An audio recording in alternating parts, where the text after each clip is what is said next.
Okay, here, back for the second exercise from the Energy Arts book.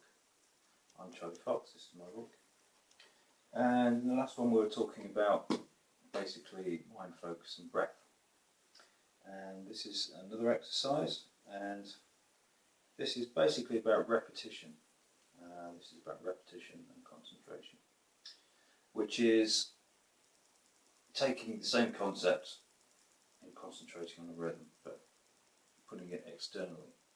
So it's not just about your breathing. It can be about anything. A lot of household tasks are very repetitious. You do the ironing, you do the washing up. It's and you get into a rhythm, and it's quite therapeutic. And it's therapeutic because it maintains a constant for your mind. So your mind has something to grasp on. Again, it's not looking for something. And that's very good for you in a lot of ways, because a lot of ideas will occur to you when you're doing things like this, because your mind can be creative because it already has a constant. And the silly little exercise I've kind of chosen is, I thought, how can I do this? And I went to the garden, I thought, one of the things that people do, I saw these flowers and they go, she loves me. She loves me now. She loves me. She loves me now. And it's kind of a silly illustration, you know, it's quite funny, but and people can sit there just doing these things, repeating it, repeating it, repeating it, and repeating it, and repeating it, and repeating it, and repeating it, and repeating it. And it becomes like a mantra, and this is the origin of the mantra. This is why people use that in meditation, because it programs you to be relaxed. You know, there's other esoteric reasons why, you know, you get vocal mantras, and they say the vibration will, you know, resonate and affect you in different ways. I'm not concerned with that at the moment, at least. You know, I think that's a bit deep. I'm just going for the very much the tried and tested, the very simple, where it doesn't get into territory which, you know, is relatively untested and is relatively unreliable when you want to know something which is immediately effective and immediately usable. And all these things that I teach are. So you can do this exercise with anything. And the easiest way to do it is to go for a walk. Because walking, what do you do when you walk? You go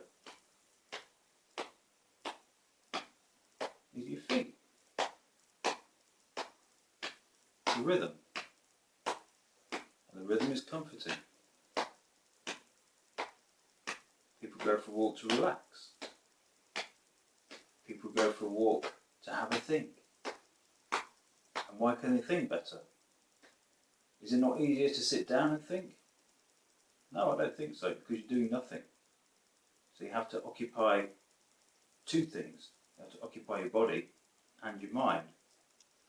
And that's a lot easier. It's a lot more creative. It's about the mind needing those reference points. It's needing that constant. If you have nothing but one thing, it can be more difficult. It's another reason why people have music. People like music in the background. Because that gives you a mental constant. It's the beat, it's the rhythm. If not, they have the TV. So people are always having that tendency. If you lock yourself in a room, if you have sensory deprivation, that's why sensory deprivation is so difficult to handle, because it strips away everything apart from your thoughts.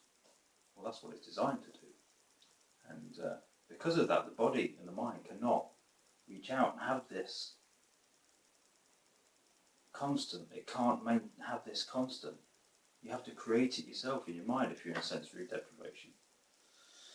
And that's the best way to handle sensory deprivation, in my view, because it creates a passage of time.